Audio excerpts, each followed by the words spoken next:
Salut à tous, ravi de vous retrouver sur canalturf.com. Nous allons parler des réunions de ce jeudi 23 décembre. La réunion principale aura pour cadre l'hippodrome de Deauville, avec un quintet plus, le prix de Giverny, une épreuve qui rassemble des chevaux bien connus dans les tournois de ce genre.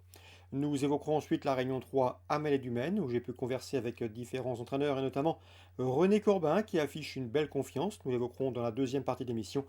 Et nous dirons également un petit mot sur la réunion 4 Cagnes-sur-Mer, où pour cette compétition et pour cette journée azuréenne, eh bien, j'ai pu m'entretenir notamment avec Alexandre Bonnefoy qui est confiant dans le huitième rendez-vous.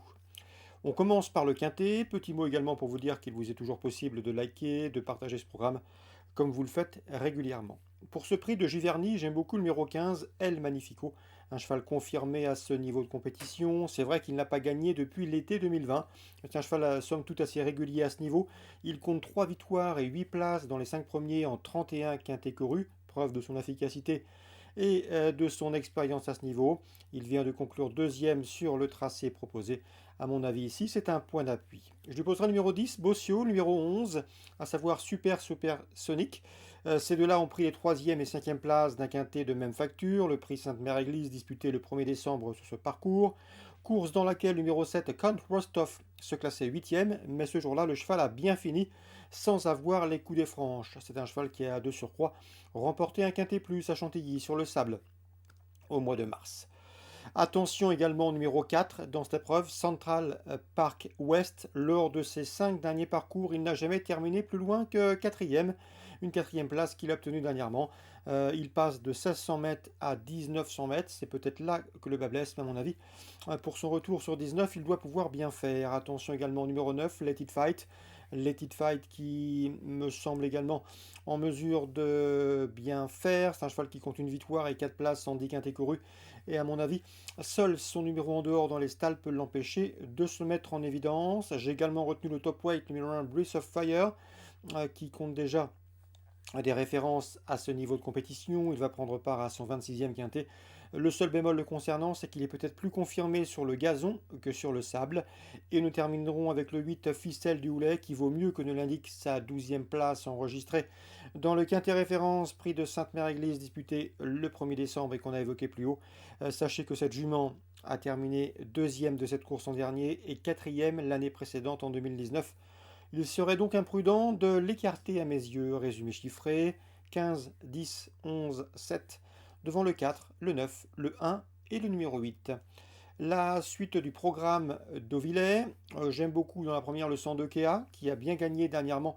C'était le 11 décembre, et ce sur le tracé proposé, bien que remontée de 5 livres sur l'échelle du handicapeur, elle doit pouvoir répéter, pourquoi pas même remettre le couvert, le 102 Kea. Ensuite, dans les 5e et 6e courses, je pense qu'Aude Duperté dispose de deux bonnes chances, notamment avec le 501 Choubasco, qui a très bien conclu la dernière fois, le 1er décembre, sur ce parcours PSF des 1900 mètres, échouant de peu à la 3e place, mais échouant de peu pour la victoire. À mon avis, ici, c'est un candidat au succès, le 501 Choubasco. J'aime beaucoup également le 601 Alpino, un cheval qui évolue dans un maiden de faible facture. Et à mon avis, ici, le cheval dispose d'une belle carte à jouer, car, comme je vous le disais, le lot ne semble pas extraordinaire, le 601 Alpino. On passe maintenant à Mel Dumaine en Réunion 3. René Corbin n'est pas négatif avec le 105 Idéal Day. Un cheval assez sympa, pas forcément précoce, mais qui a des facilités et il en esquionte ici un bon classement. En tout cas, il en a les moyens. Dans la troisième, il présente le 316 Jenny Speedy Cat. C'est vrai que le Jenny Speedy Cat devra partir avec le numéro 16 en deuxième ligne et en dehors derrière les ailes de l'Autostart, mais cela ne l'inquiète pas. Au contraire, cela semble l'arranger avec Jenny Speedicat qui aime faire du train. Elle peut s'installer en tête de course et à mon avis les emmener assez loin. Il a pour l'occasion pris les services d'Eric Raffin pour la piloter. À mon avis, c'est une première chance. D'ailleurs, il était clair dans ses propos. D'après lui, elle peut être battue seulement sur une pisteuse, sur une pointe. Bref, il envisage ici la victoire, le 316 Jenny Speedicat, première chance dans ce lot. On peut lui associer le 314, Graine d'Urzy. D'après lui, c'est sa principale opposante, le 14. Je leur associerai également dans cette épreuve numéro 7, Galinette Bleue, pas récompensé de ses derniers efforts dernièrement, puisque Galinel Bleu a été privé de la victoire après en quinte. C'était récemment à Agen pour l'entraînement de la famille Coppens. La famille Coppens également à suivre dans la quatrième avec le 403 Go Fast de 20, disqualifié pas plus tard que le 18 décembre, c'est-à-dire il y a 5 jours à Agen. Mais c'est un cheval qui a la pointure d'une course comme celle-ci, c'est un bon droitier, un cheval dur. S'il est en tête, à mon avis, il peut s'imposer de bout en bout. Le 403 Go Fast de 20. On résume tout ça pour Meller Réunion 3. Le 105 pour une cote, 316, 14 et 7 et 403. Concernant maintenant Cagnes-sur-Mer en Réunion 4 pour les trotteurs, Alexandre Bonnefoy est très confiant avec le 803 Inato Piergi, un cheval qui reste sur 2 victoires, corde à droite, mais pas de problème de corde à gauche le concernant. C'est un cheval de qualité. C'était compliqué en début de carrière, il a fallu le soigner, faire quelques réglages. Tout est désormais rentré dans l'ordre et ses dernières victoires en disent long sur son potentiel. Alexandre Bonnefoy l'aime beaucoup. Le bémol le concernant, c'est que c'est un cheval qui est peut-être plus à l'aise dans l'immédiat, départ lancé que départ volté.